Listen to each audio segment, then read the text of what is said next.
Dengan isu Muhyiddin Yassin, sebelum kita isu Muhyiddin Yassin, kenyataan daripada siapa?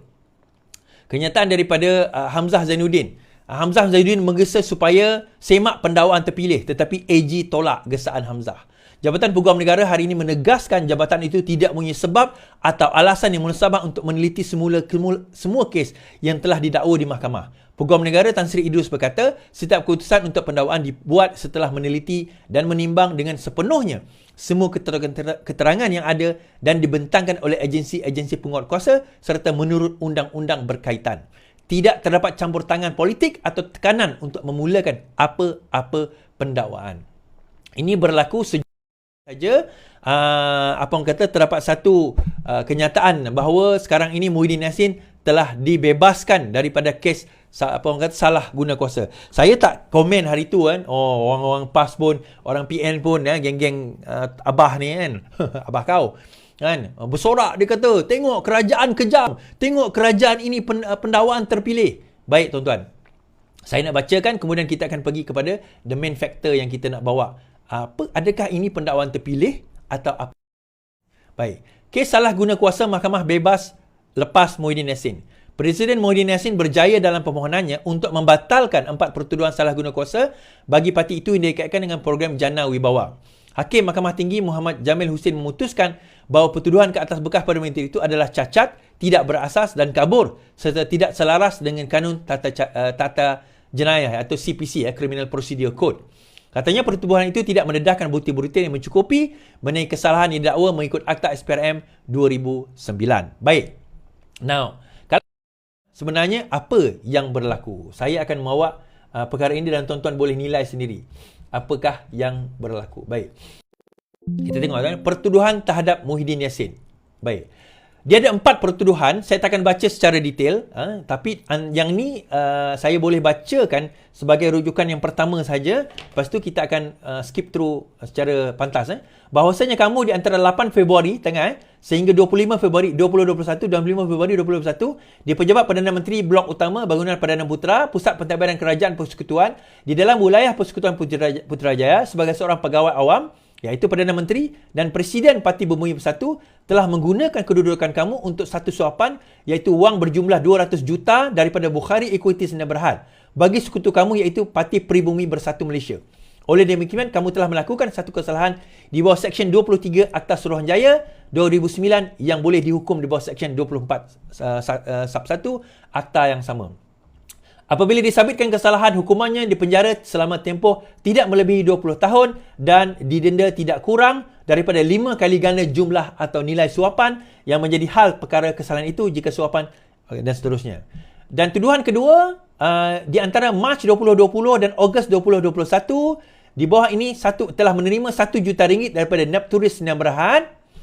Kemudian di antara Mac 2020 dan Ogos 2021 telah menerima satu suapan berjumlah RM19.5 juta daripada syarikat Manfur Sdn Bhd.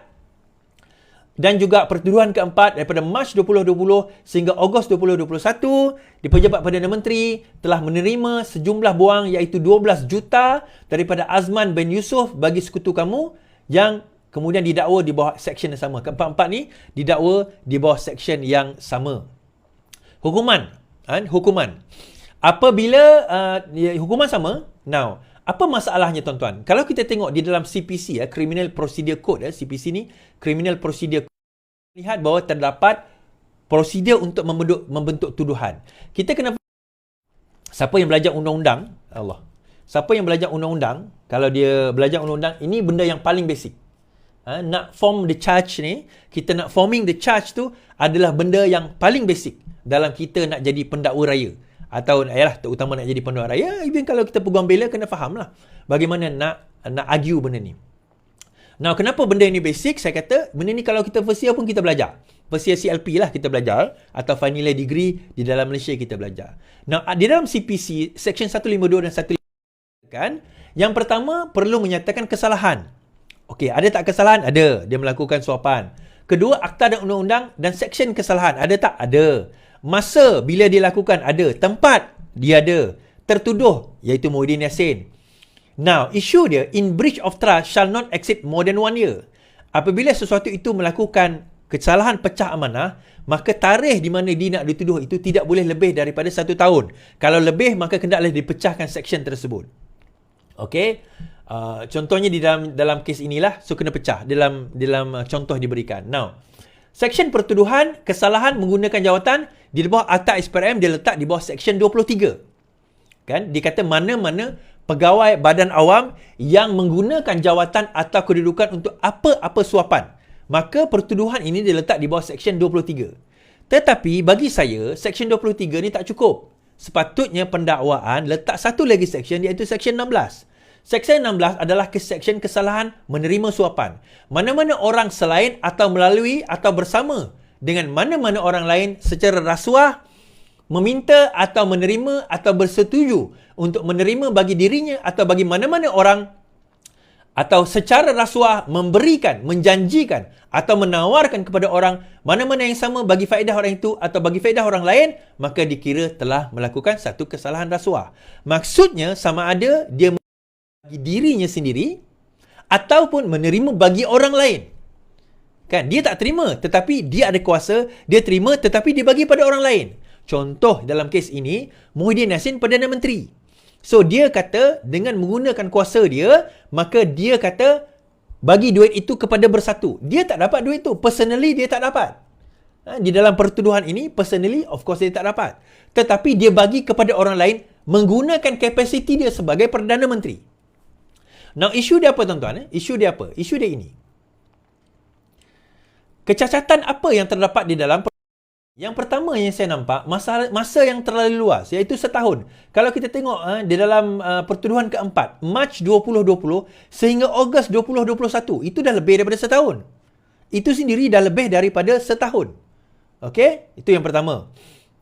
Kemudian yang kedua, Seksyen 16 dan 23 perlu diletakkan di situ. Ini kalau DPP tengok saya punya live ni, tolong ambil perhatian. Yang ketiga, yang ini penting. Kesalahan tadi tanpa menyatakan kaedah kesalahan.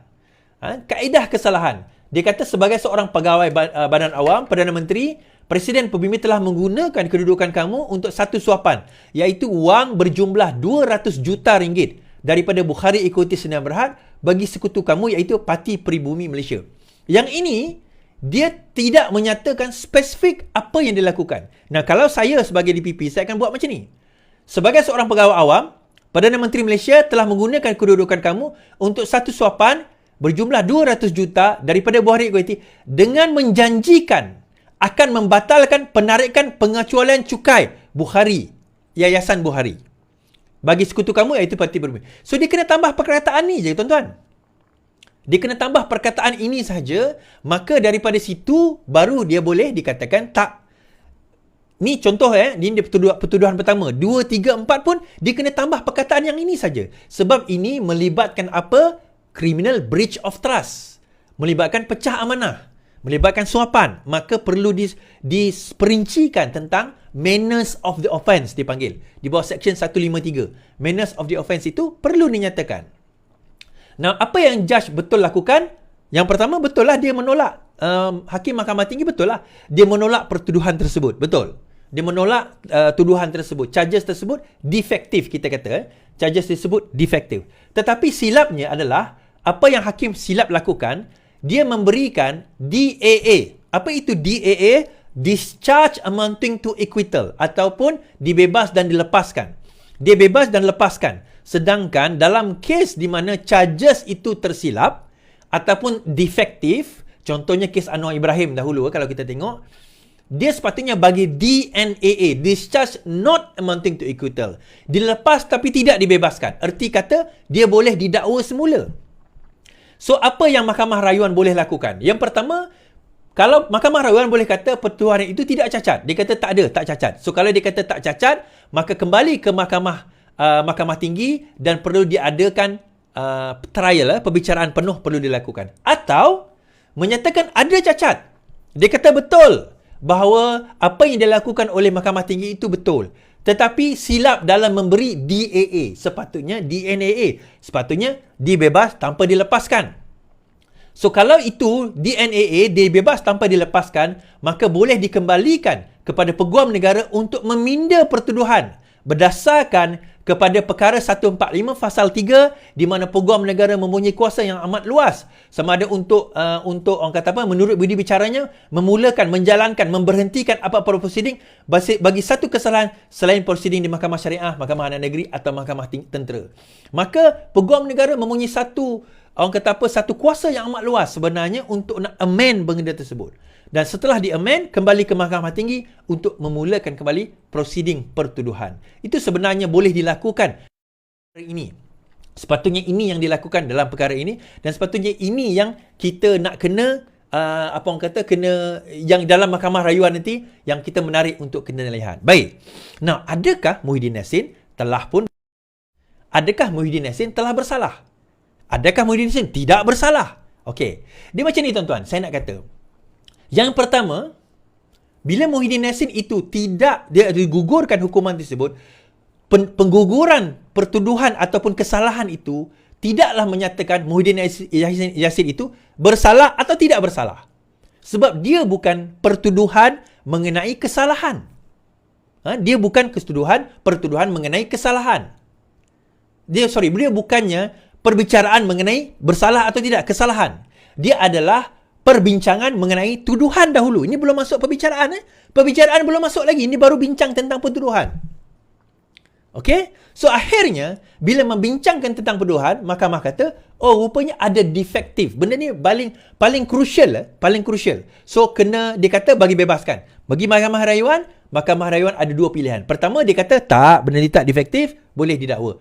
Atau kalau dia kata defektif, dia kena lihat satu lagi. Dalam normal practice, kalau defektif, dia tak bagi DAA, dia bagi DNAA. So, Mahkamah Rayuan boleh kata, dia defektif tetapi bukan DNA, dia DAA. So, ini rayuan ni kena dikemukakan. So, boleh tak lepas ini, didakwa kembali Muhyiddin Yassin? Jawapannya boleh. Kalau Mahkamah Rayuan mengatakan, dia adalah DNAA. Dia defektif, cacat, pertuduhan itu cacat, tetapi kita membebas tanpa melepaskan. Erti kata, kembali kepada AG, reform balik charges tersebut, bentuk balik charges tersebut, dakwa balik semula. Adakah ini satu kekejaman? Tidak. Ini keadilan. Dan ini adalah prosedur. Disebut dalam CPC, Criminal Procedure Code. Dan juga di dalam perlembagaan. Perkara 145, pasal 3, memberikan kuasa yang besar kepada peguam negara untuk mendakwa semula. Baik tuan-tuan. So, ini adalah perkara-perkara yang perlu kita ketahui. Okey.